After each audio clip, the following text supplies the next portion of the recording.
যারা ভাবছেন আমার এখনো আধার কার্ডের ডিঅ্যাক্টিভেট হয়নি, বাড়িতে চিঠি আসেনি, তারা এই খামটা দেখে নিন।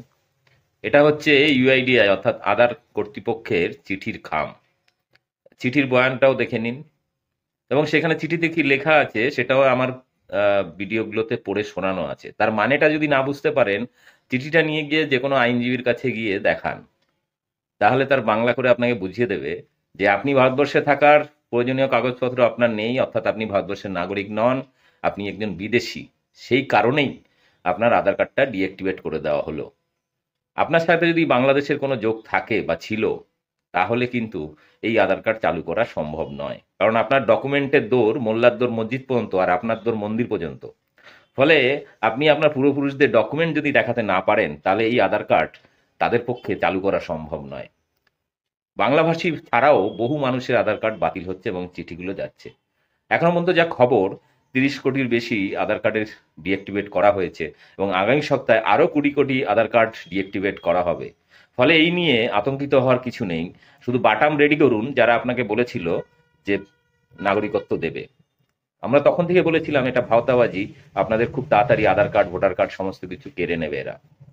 এখন মিলল তো। এই বিষয় নিয়ে বিস্তারিত জানতে গেলে বং নিউজ লাইভ ইউটিউব চ্যানেলটি সাবস্ক্রাইব করে রাখুন, বং নিউজ লাইভ। এবং এখানে ধারাবাহিকভাবে আপনাকে প্রত্যেকটা জিনিস সম্পর্কে, আপনার নাগরিকত্ব, আপনার আধার কার্ড ভোটার কার্ড ইত্যাদি সম্পর্কিত বিষয় নিয়ে চুলচেরা বিশ্লেষণ হয়। এই একটি মাত্র চ্যানেল। বাজারে অনেক ইউটিউব চ্যানেলে ভুলভাল খবর প্রকাশিত হচ্ছে যে আধার কার্ড আপনার ডিঅ্যাক্টিভেট হয়ে গেছে, এটা কি করে চালু করতে হবে, এই নিন পদ্ধতি, এ সমস্ত বুজরুগির পাল্লায় পড়বেন না। বিস্তারিত সঠিক খবর জানতে গেলে বং নিউজ লাইভ সাবস্ক্রাইব করুন। আমি দীপক ব্যাপারী গত 4-5 বছর আগে থেকে বলে দিয়েছিলাম যে বাংলাদেশ থেকে আসা মানুষগুলোকে তারা বেনাগরিক করবে, তাদের নাগরিকত্ব দেবে না। এবং এটাই হচ্ছে সেটা, বলা যায় এটা হচ্ছে এনআরসি, অর্থাৎ আপনাদের বেনাগরিক করে দেওয়া হয়েছে।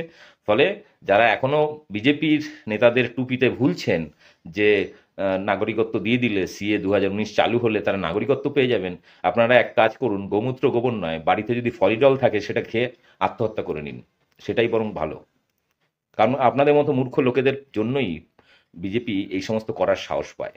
যারা নাগরিকত্ব দেবে বলেছিল, তারা নাগরিকত্ব না দিয়ে আপনার আধার কার্ডটাই কেড়ে নিল এবং নাগরিকত্ব প্রশ্ন তুলে, তারপরেও যদি আপনি তাদেরকে বিশ্বাস করেন, তাহলে আপনার থেকে মূর্খ এই পৃথিবীতে আর দ্বিতীয়টি নেই।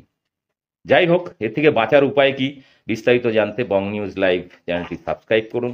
আর আমি দীপক ব্যাপারী, সদা বাঙালির পক্ষে, সম্প্রীতির পক্ষে, সংবিধানের পক্ষে আপনার পাশে আছি। ধন্যবাদ।